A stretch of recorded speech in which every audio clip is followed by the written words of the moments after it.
اور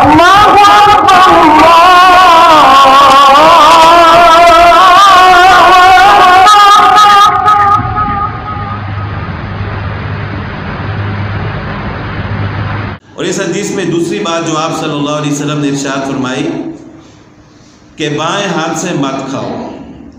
کھانے کے آداب میں سے یہ ہے کہ انسان دائیں ہاتھ سے کھائے. آپ صلی اللہ علیہ وسلم کی سنت مبارکہ بھی یہی ہے، اور آپ صلی اللہ علیہ وسلم کا ارشاد بھی اسی بارے میں کہ دائیں ہاتھ سے کھاؤ. ہاں اگر کوئی عذر ہو، کسی کا دائیں ہاتھ کام نہیں کرتا، بعض اوقات فالج کی وجہ سے شل ہو جاتا ہے، یا کوئی اور ایسی بیماری ہے کہ وہ کھا ہی نہیں سکتا دائیں ہاتھ سے، تو پھر بائیں ہاتھ سے بھی کھانے کی گنجائش ہے، لیکن وہ صرف مجبوری کی وجہ سے، عذر کی وجہ سے گنجائش ہے، ورنہ آپ صلی اللہ علیہ وسلم نے بائیں ہاتھ سے کھانے سے منع فرمایا.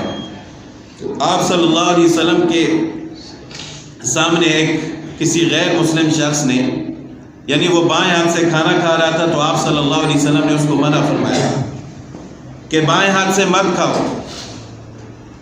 اب وہ تو غیر مسلم تھا، اس نے آپ صلی اللہ علیہ وسلم کو مزید تکلیف دینے کے لیے، نعوذ باللہ، مذاق اڑانے کے لیے کہا کہ میں تو دائیں ہاتھ سے کھا ہی نہیں سکتا.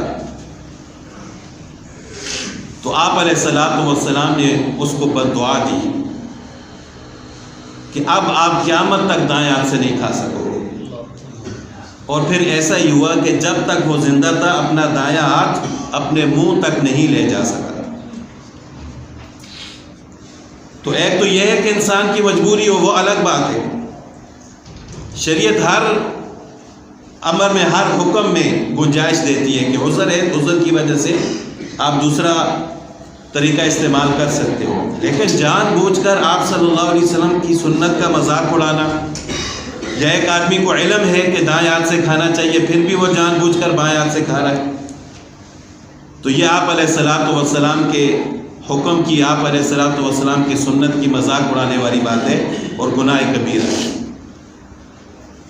تو کوشش کرنی چاہیے کہ انسان اپنے بچوں کی بھی تربیت ایسے کرے کہ وہ شروع سے ہی دائیں ہاتھ سے کھانے کے عادی ہوں.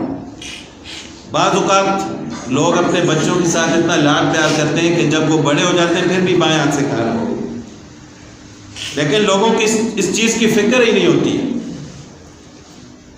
حالانکہ آپ علیہ الصلوۃ والسلام نے منع فرمایا کہ اس حضرت جابر رضی اللہ تعالیٰ عنہ فرماتے ہیں کہ رسول اللہ صلی اللہ علیہ وسلم نے منع فرمایا کہ کوئی شخص بائیں ہاتھ سے کھانا کھائے.